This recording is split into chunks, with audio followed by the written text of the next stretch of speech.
Hello, everyone. Welcome to Talking Logistics, where we have conversations with thought leaders and newsmakers in the supply chain logistics industry. It's my great pleasure to welcome today's program, Mark McIntyre, who is Senior VP of Operations at Emerge.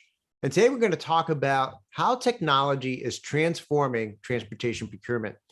So I think there's a general consensus among shippers, carriers, and logistics service providers that the time has come to transform the transportation procurement process. But the big questions are, how do you do it, right? What are the barriers, and how can technology help in this process? Well, those are some of the questions we're going to address in today's episode, and it's great to have Mark on the program to share his insights and perspective on this topic. So, Mark, welcome to the program. Thanks, Adrian. I love visiting with you. It's been a while. We've done this a few times in the past. I always love your content, and it's a real pleasure to be with you today. Thanks for having me. Yeah, no, great to have you. Like you said, you and I, know each other for a long time, and you've been in the industry, for a long time, working with shippers and carriers and really kind of up to your elbows and knees and everything happening in the world of transportation. So, I mean, you recently, joined Emerge. So kind of before we dive into this topic, tell me a little bit about this, new role and responsibility for you, and kind of what excites you about it. Sure. It's, you mentioned I've been in this a long time. It's kind of hard to wrap my head around it. It's been 33 years. I like to tell people I started when I was 5 because it really dates me. But I've seen a lot of stuff, from no technology at all to where we are today with all this emerging technology. It's a pretty daunting task to keep up with all of it, quite frankly. But what really excites me is, there's close to $800 billion of truckload freight in the U.S. A large percentage of that is procured using spreadsheets, emails, phone a friend. It's remarkable the number of Fortune 500 shippers that still are using antiquated processes and systems. And so, I get to thinking about my career. I get to thinking about all the emerging technology. We live in a renaissance of supply chain technology. And over the last 24 to 36 months, that's really been heightened like no one's ever seen. Certainly I haven't in my career, and I'm sure you haven't in your career. So that really excited me. I've been there. I've been in Emerge now for, I think I'm on my 4th week. And so the technology is wonderful. And I look forward to really making an impact in how shippers think about procurement, not only execute, but also how they think about procurement. And I think we'll talk about that as we go through the day. Yeah, no, that's great. I've been in the industry now, an industry analyst now for 22 years. And every time I say that, I'm like, how can that be? I'm still a kid, So, and you're right. I mean, I think, the last 2 years in particular has highlighted how much waste and inefficiency there is in the overall transportation process. And certainly, transportation procurement is one of those areas that, a lot of opportunities still exist to be innovative, to move away from, the way we've always, done things. So, actually back in October of 2020, we actually, in a survey we conducted with members of our Indago supply chain research community. So these are all supply chain logistics professionals from manufacturing, retail, and distribution companies. And, we asked them, has the time come to kind of transform the transportation procurement process? And 91% of them either agreed or strongly agreed that indeed the time had come to transform transportation procurement. So I guess my first question is, does that surprise you, those results? And what are you hearing from the executives that you get to talk to every day? Those results don't surprise me at all. I think if you did that survey today, it might actually be higher than 91%. I mean, you think about it, freight is in the boardroom more so than it's ever been. These are career decisions, career outcomes, if you will, and they're incredibly important. If you look at a shipper's P&L, freight is usually one of the top 2 or 3 drivers of expense. And so more so than ever, it's been in the boardroom. What am I hearing from shippers? Just that. It's like these decisions are critical. There are very few best practices or best approaches. Everyone's kind of got their way of doing it. It hasn't matured over time, I think, as much as some shippers would like it to. Um, it's remarkable how many people are still using old ways, old antiquated ways of procuring. They will do an annual bid, they'll set it, and a lot of them will forget it. Um, I think some of the leading shippers that you talk to that are really putting a lot of time and effort into this will talk to you about creating um, levers or signals, if you will, that say, okay, the routing guide is starting to deteriorate. And how do we act upon that? It's one thing to know it, but then what do you do about it? And so you have to kind of unplug the practitioners. They have to go do their thing. Hopefully they've got technology. In many cases they don't. And so they have to go fire off emails, phone a friend. It's just, and it's so cumbersome. It takes time. And as you know, in this market, really in any market, but certainly in this market, speed matters. Like if you find out routing guides deteriorating today and you're not acting on that tomorrow, literally dollars are going out the door. And then service is impacted. And so there's this long downstream effect with service. And then you've got shelf space that becomes a problem because you can't service it. You've got fines that could take place. It's a litany and a domino effect, but it all starts with, and I believe this, I have always believed this, it all starts with procurement. Nothing happens until that happens. And so all that excites me, and certainly it's what I'm hearing from shippers on a pretty consistent basis.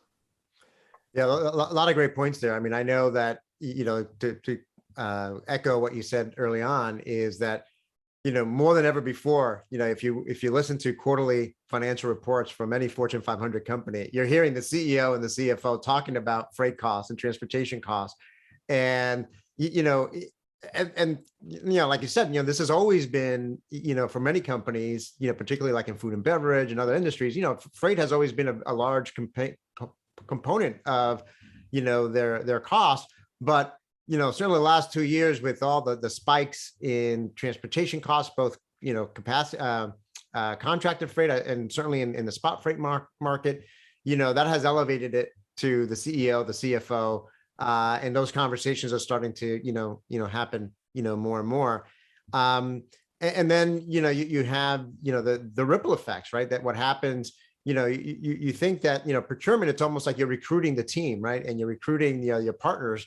And if you don't recruit the right partners, or if they're not performing as well as you thought they were going to perform, or you're not really managing this on an ongoing basis, like procurement really is not a, like you said, one and done type of thing, something that happens in January, February, or a certain part of the year, and then you forget about it for a year. It's got to be a continuously managed, process, and something that you're continuously looking at, to make sure that you're staying on track to your objectives, both not only cost, but service, which has become, much more important, right? Yeah. As I was thinking about our call today, I started to think about, and you just sort of mentioned it, procurement's the lifeblood of what's going on in transportation and each shipper. And I equate it to college athletics. Recruiting is the lifeblood of college athletics. And so I think in a lot of ways, procurement is also the lifeblood of what's going on inside of transportation space with shippers. But certainly top of mind for a lot of executives. I've personally been in front of several C-level folks as they prepare for quarterly earnings calls or for conversations with their executive team. So very top of mind. There's no doubt it's a very topical conversation. Yeah, absolutely. So, in that same survey that I mentioned before, we asked our Indago members, I mean, what do you believe is the biggest barrier to transforming transportation, your transportation procurement process? And lack of data sharing, transparency, and lack of technology tied for first. Again, does this result surprise you? And how can companies overcome these barriers? Again, it doesn't surprise me. Adrian, it's February 2022. The fact that there's still reluctancy to enable technology, get comfortable being uncomfortable, it's surprising. It is surprising. I think it's relatively low risk. You can pilot a new process. You could pilot a new system. You could look at the results. You could adopt slowly. You could crawl, walk, run. There are other ways to go about procuring freight, but the data, the transparency, the visibility, those are all what I would consider features and benefits of adopting technology.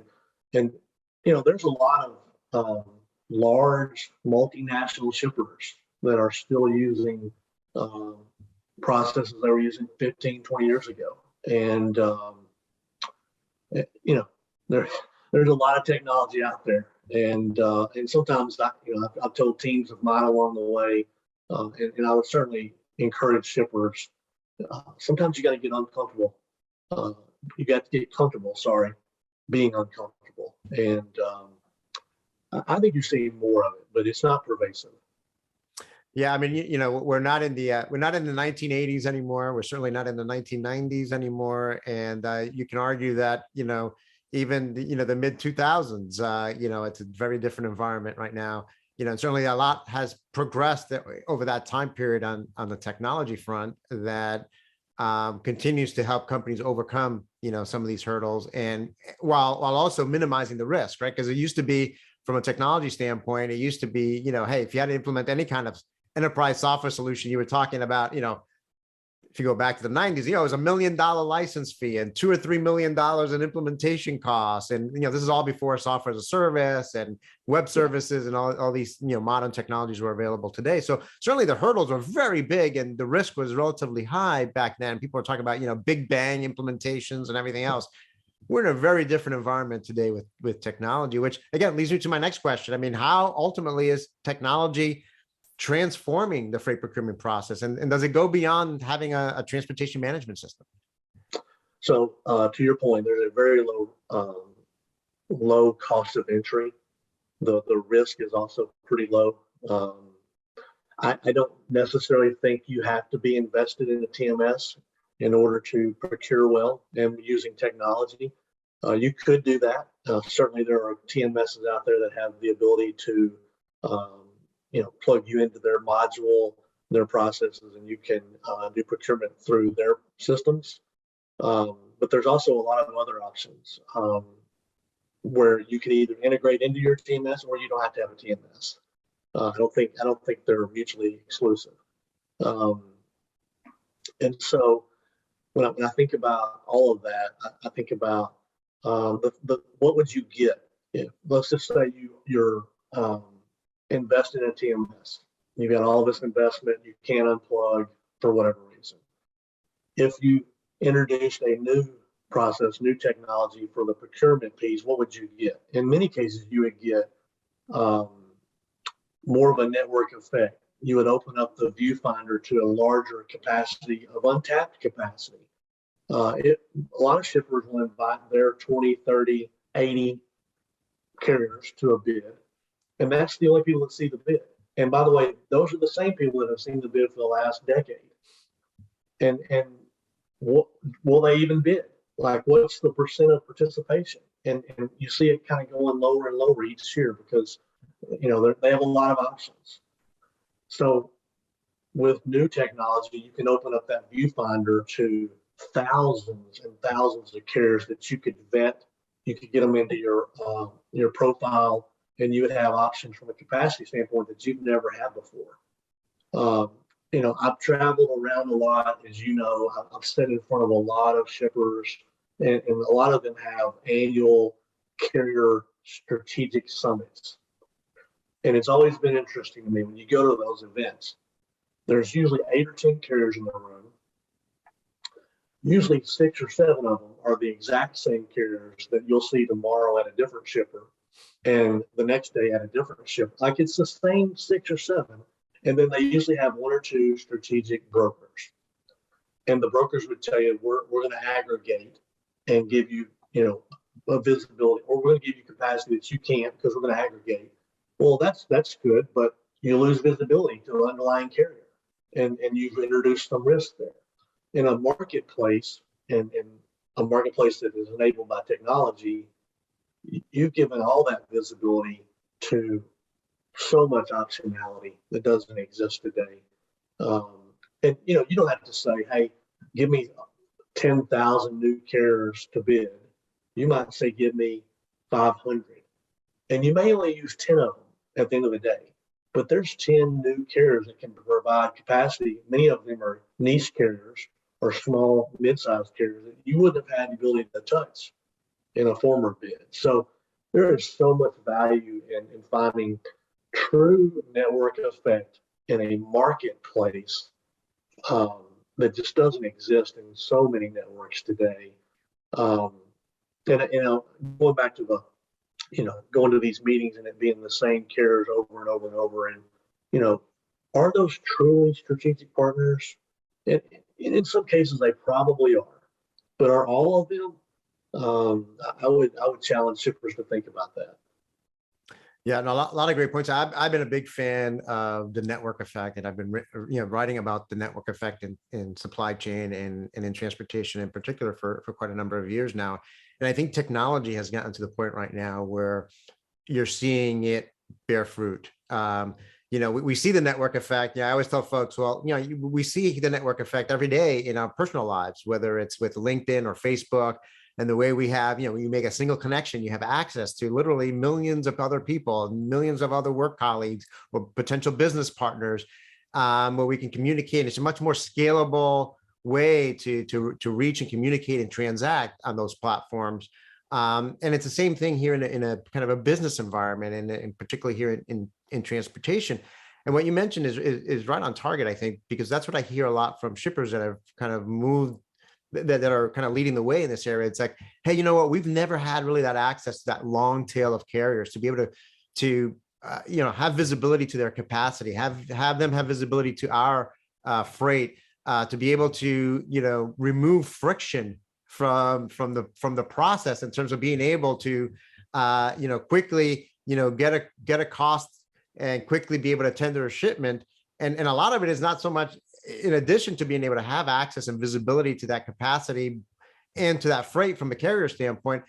You mentioned earlier, the importance of time in this market. The elimination of friction, I think is something that a lot of people overlook, but it's a critical point of this, isn't it? It really is. It really is. Speed so much matters, and friction certainly slows that down. If you talk to any number of shippers and said, what are the most important things in your supply chain? I think you're going to hear a lot of common themes. Speed is usually going to be one of their first two things they're going to say. Visibility, actionable insights, and then they all talk about transparency, agnostic, visibility, accountability. Those are things that are all top of mind for those folks. But I think your point is dead on. When you talk about friction, eliminating friction in a marketplace really can speed up things for you as a shipper. There's just no doubt. Yeah. Yeah. So as a way to wrap up, I mean, we covered a lot of ground here, but it comes down to, I guess, the next big question, which companies always have is, how do we get started, right? I mean, how can companies get started in transforming their freight procurement process? I mean, what are some of the, if you look at the companies you're working with now there at Emerge, I mean, what are some of the emerging leading practices? I would assume that, you mentioned it earlier that, you don't have to start big, that you can actually start smaller, right? Yeah, the cost of entry is very low, and you can definitely start small and grow and kind of do a proof of concept. We would certainly encourage people to do that.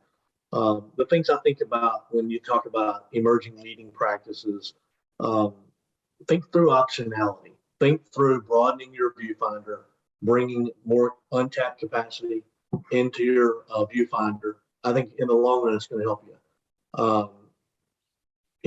Get out of the whole spreadsheets, emails, phone a friend. Like if you're not looking at that as a gap, I would encourage you to look at it as a gap.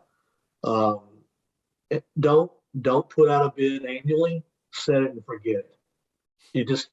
You can't do it. And I think a lot of people have come to grips with that and are doing a lot of stuff about it. But you need those signals, those KPIs that are telling you, hey, the routing guide's deteriorating and something needs to be done about it. And a lot of times it's a two-way communication with you and the carrier. A lot of times the carrier will say, well, I accepted these in the bid and I accepted 20 a week and something happened in my network and I can only take 10, but I feel an obligation to take the other 10 because I don't want to let you down. Shippers want to hear that. Like they don't want you to just keep accepting it and failing, or accepting it and then turning it down the same day. Like they would rather you say, "Look, time out. I will help you until we can solve this together." That's a true strategic partner. It's not just accept it because you're worried about the ramifications. It's let's call a timeout, get on the phone and talk through what happened in my network so that I can help you plug that hole in your network. And then finally, just creating visibility. If you don't have good metrics, good KPIs around it, good signals, I would always encourage people to really mine the data, find where the gaps are, create those visibility points that are visible to your whole team, not just the executive team. Everyone needs to understand how their part works in the process. And I think all of that kind of coupled together could create a much better outcome for shippers. And I'm so encouraging shippers to think about it that way because, again, this topic's in the boardroom and careers are being make or break on this. And so, crazy important topic for sure. Yeah, no, for sure. So when the CFO knocks on your door, you better have some good answers or a good action plan or a good approach to how you're going to move, how you're going to help the company move forward and meeting its not only its cost but service objectives too. Mark, we covered a lot of ground here. Some great advice for how to get started here. I think this is going to be a topic that I know we're going to continue to talk about here on Talking Logistics, just because it is, like we've already discussed, top of mind for not only the C-level executives, but obviously, transportation logistics executives as well. But you provide some great food for thought and actionable steps that companies can take in this direction. So again, thank you for making the time to be with us, and congrats on your new role there. Thank you very much, Adrian. It's always a pleasure. Stay warm, and I hope to see you real soon.